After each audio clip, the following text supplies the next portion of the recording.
Welcome to my quick showcase of my VRWeaponsmith plugin, a plugin developed to make developing and creating weapons for VR easier with a very modular approach.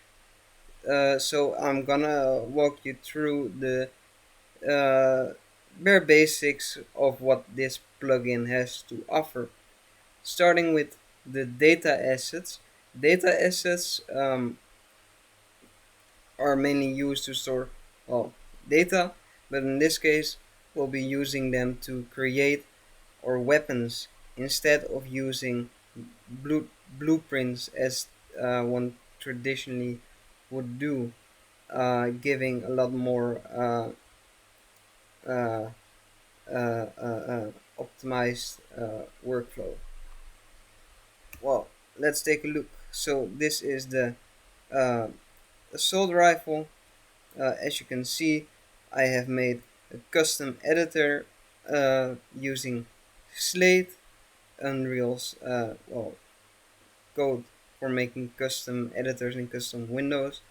Um, you can see here a live preview of all the meshes, the collisions for attachments, for magwells, for grabs. You can also see mechanical rotations and linear movements, and you can also, well, that's what you can see. You can also see when it's firing, and well, that's, yeah, testing the reload.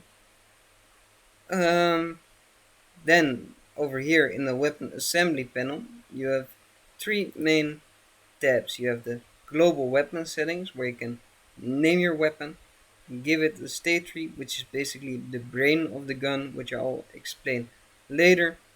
Give it some base statistics like fire rate, recoil multiplier, recoil yaw and pitch, spring dampening for the recoil, uh, all recoil settings, um, two-handed recoil, um, multipliers, so 0.5 if you want to have the recoil reduced when you have it handle it with two hands. You can choose if it uses hit scan or physical projectiles. You can give it a default projectile when it doesn't have a magazine or chamber. You can set fire modes for the weapon. You can and give it some basic visuals and audio. Then we have our frame modules, which are basically our static modules. So this is just the assault rifle frame. This is just a frame, nothing added to it. Not the magazine, not the handle over here. Those things are all separate. So then we have our tactical and mechanical accessories. So first, our grips. They are snapped to mesh sockets on the mesh. You can give them a name, and then you can give them components. So I have made a lot of components for this plugin, which basically handle different functionality. So in this case, we have the grab component. This component is well for grabbing, and then we can give it its settings, because in data assets we can see native settings from components. So we have to tell it, hey, you have these settings. Yeah, and in here for the grab settings, we can tell it its grab haptic effect, the haptic scale, the throw multiplier. This is because hand movement in VR isn't velocity isn't tracked by the engine, so I have to calculate this myself by basically calculating the movement of what you grab.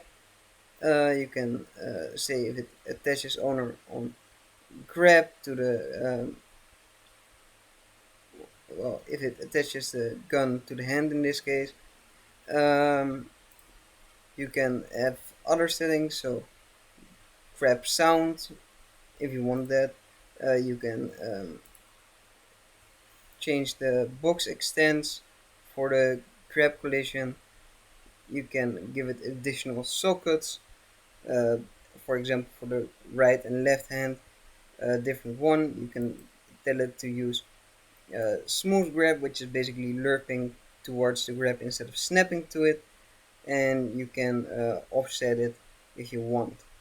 Then we have the uh, Magwell Magwell component, which is basically uh, where you would put in your magazine, and if one is put in, it will uh, um, give the Magwell component bullets, and the Magwell component can give the chamber bullets or directly give the fire component bullets, but that will come to later. Then we have the handle, which is a very cool one because it's mechanical component. Mechanical components are a combination of both linear and rotational component of or rotational movement. Um, as all movement on guns is mostly linear or rotational, I chose to combine these two. Um, and as we can see, we can set like the local axis, so the pivot point or the way something would move linearly, yeah, is max range. Uh, invert the direction as return spring for this one, for example. Um, and then we can tell it if it has linked components, so components that are also linear mechanical components or rotational that will move with this one. And we can have some states, so tell it if it's locked. We can simulate inertia and apply gravity to it, as I chose to not use the physics for this, as physics can be quite unpredictable and can cause things to break.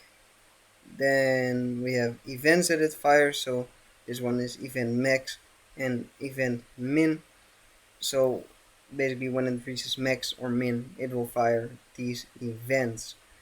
Um, then one interesting one is the fire component, which is basically just a component that fires if there is a magazine or a chamber. It will try to pull from those depending on how you set that up in the state tree, which I will go to now. Well, so in the state tree, you can basically set up your gun logic however you want without having to touch a single line of code, because that's already done in the background. So over here, when we enter the tree, we go to the idle state. And in the idle state, we say when it event fires trigger, then it goes to fire. And as I said, the fire uh, task, which is basically execution of code, the fire task will then look if there is a bullet in a chamber or a magazine that it can pull from and fire that.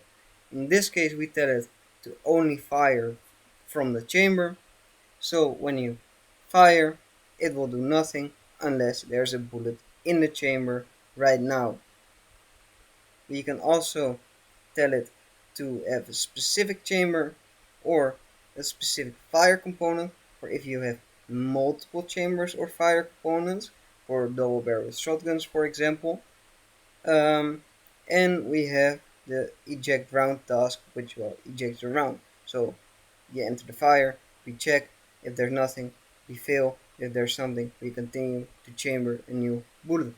And the chamber round task plays here, and we animate the mechanical component slide base in this case with a momentum of 10, and we set a direct value of 1, so it just goes to 1, and then the spring will cause it to move back. We can also set it locked over here, um, so that well, when you fire the last bullet, for example, you can set your slider or something to locked state. Then we have the blaster, which I want to show off, where you can see this one only has a fire component, which is basically what I want to show with this is that it is so decoupled. You can just use a fire component; it will work perfectly. This is um, a simple arcade gun that just keeps on firing just with the fire component, and it's completely fine. You don't have to add components. You only need for a basic gun a fire component. You can just add stuff on top of that, and in that way you can create um, whatever you would like. Um, and that's a quick showcase of my the plugin I have developed. Um, Thank you for watching this video. Um, and if you happen to use the plugin, I hope you enjoy it.